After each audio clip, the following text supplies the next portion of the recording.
কারো যদি অনুভূত হয় সে জাদুগ্রস্ত কিংবা কালো জাদুগ্রস্ত, তাহলে ইসলামিক উপায় তা প্রতিরোধের উপায় কি? ভাইরা আমার, আমি প্রায় বিভিন্ন জায়গায় বলি। আজকে গাড়িতে আসতে আসতে মুফতি সাইফুল ইসলাম ভাই সহ আমরা আলোচনা করছিলাম।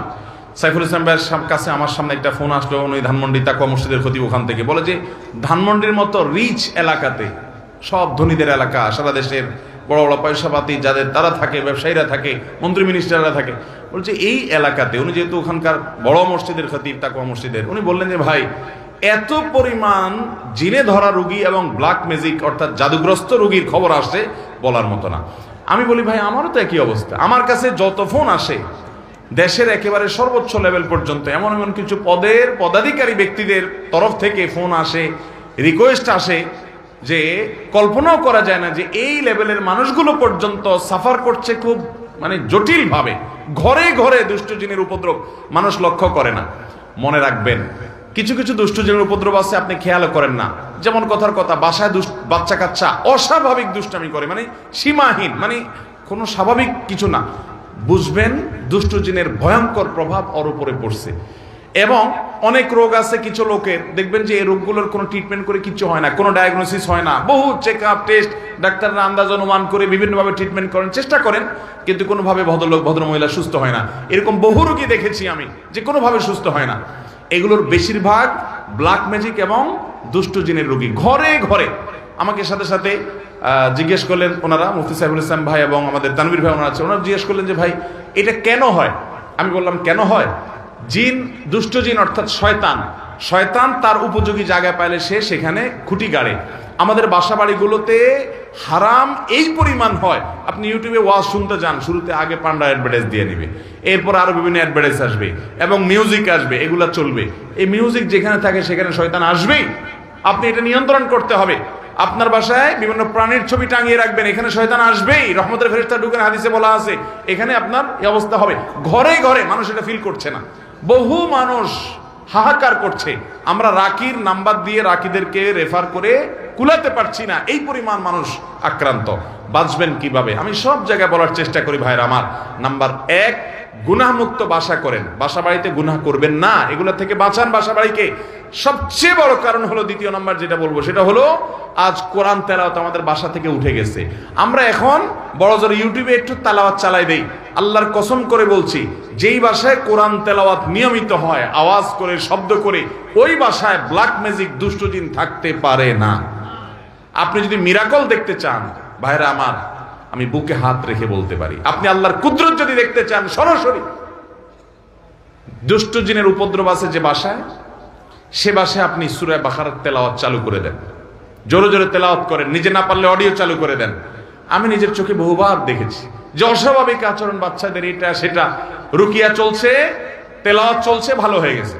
আমার পরিচিত এক বোন আছেন, বোন বলতে আমার আপন বোন না, দুঃসম্পর্কীয়, উনি আমেরিকাতে থাকেন, অনেক বড় ব্যবসায়ী। ওনার বাসায় ভয়ঙ্কর অবস্থা মেয়েরা কোরআন তেলাওয়াত চালাইলে পাগলের মতো হয়ে যায়, কোনোভাবে সহ্য করতে পারে না, বলে যে বন্ধ করো এটা যেভাবেই হোক। এবং হাজার হাজার কোটি টাকার মালিক ওনারা, বাফেলোতে আমেরিকাতে থাকে। আমাকে বললেন ভাই কি করা যায়?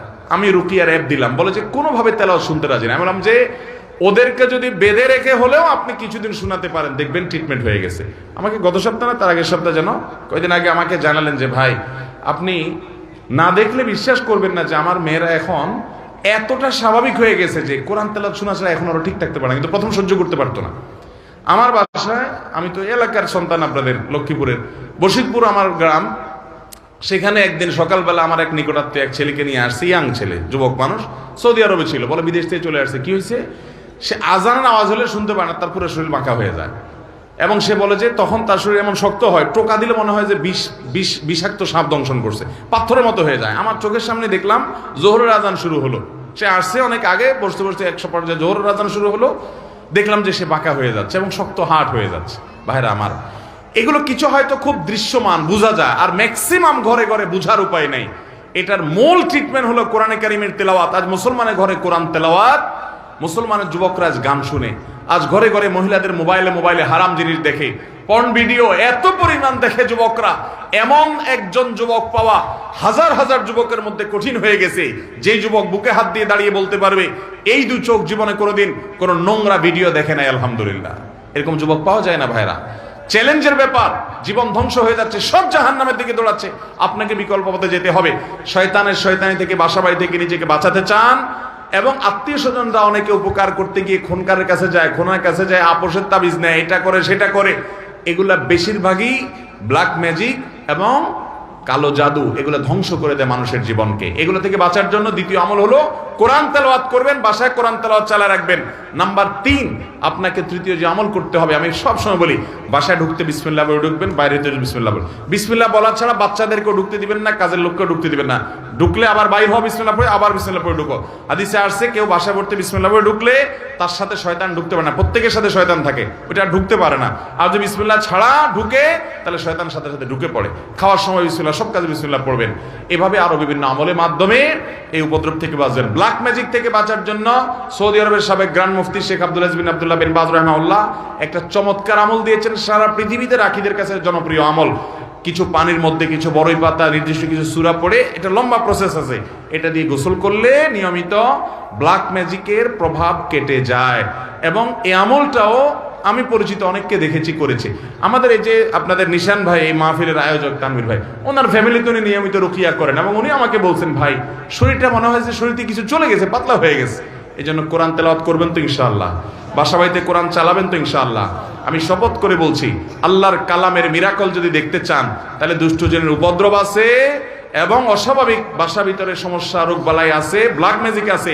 কোরআন তেলাওয়াত শুনতে থাকেন, একদিন দুই দিন না, অনবরত আপনি ফিল করবেন যে কিভাবে আল্লাহর কুদরত জাহির হয়, কিভাবে শয়তান পালায়। আল্লাহ আমাদেরকে বুঝার তৌফিক দান করুন। আপন ভাই বোন কেউ যদি গুনার কাজ করে, তাকে সেটা বলার মতো অবস্থা না থাকলে তার সাথে দূরত্ব বজায় রেখে চললে গুনাহ হবে কিনা? ভাই বেরাদার যদি গুনার কাজ করে, পাপের কাজ করে, অপরাধ করে, সংশোধন করবেন, বুঝাবেন, কিন্তু না বুঝানোর কোনো বাও নাই, কথা শুনে না, বলার মতো নাই। অনেক সময় বড় ভাই হয়, বলার মতো থাকে না, বা ছোট ভাই হয়, তখন আপনি অভিমান করতে পারেন। অভিমান কি? যে তার সাথে আমি কথা বলবো না, দূরে থাকবো, তাকে বোঝানোর জন্য যে আমি তোমার উপরে অসন্তুষ্ট, এটা আপনি করতে পারেন। কিন্তু তাকে চিরকালের জন্য ত্যাগ করবেন, তার সাথে সম্পর্ক ছিন্ন করবেন, এই সুযোগ নাই। সে খারাপ হলেও এই সুযোগ নাই যে আপনি তাকে সম্পূর্ণ সম্পর্ক ছিন্ন করবেন। হ্যাঁ, সংশোধনের জন্য করতে পারেন। সব আলেম বলে যে আমরা হকের পাশে আছি, তোমরা আমাদের সাথে থাকো, তাহলে আমরা কার পাশে থাকবো? ভাইরা আমার, নবী করিম সাল্লাল্লাহু আলাইহি সাল্লাম দুইটা কোষ্ঠীপাতর দিয়ে গেছেন, মা আনা আলাইহি ওয়া আসহাবি, আমি যে আদর্শের উপর আছি, এবং সাহাবায়ে কেরাম জামাআতুস সাহাবা তারা মৌলিকভাবে যে আদর্শের উপর আছেন সেটি, এটার উপর যারা প্রতিষ্ঠিত তারা কিয়ামতের ময়দানে নাজাত প্রাপ্ত দল।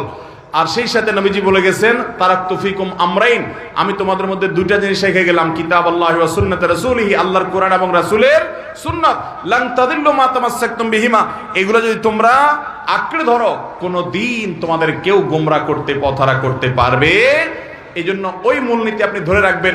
যে সমস্ত উলামায়ে কেরামের কথা শুনবেন, এগুলো গ্রহণ করবেন, ইনশাআল্লাহ আল্লাহ তাআলা হকের উপরে রাখবেন। এগুলো গ্রহণ না করলে আপনি হকের উপরে প্রতিষ্ঠিত থাকতে পারবেন। অতএব ব্যক্তি নয়, বরং কোরআন সুন্নাহর অনুসরণ করবেন।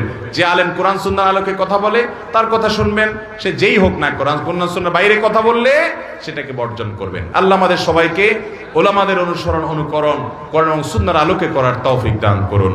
এবং এই মাহফিল সহ সমস্ত মাহফিল থেকে আল্লাহ তাআলা আমাদের সবাইকে হেদায়েতের আলো গ্রহণ করার তৌফিক দান করুন।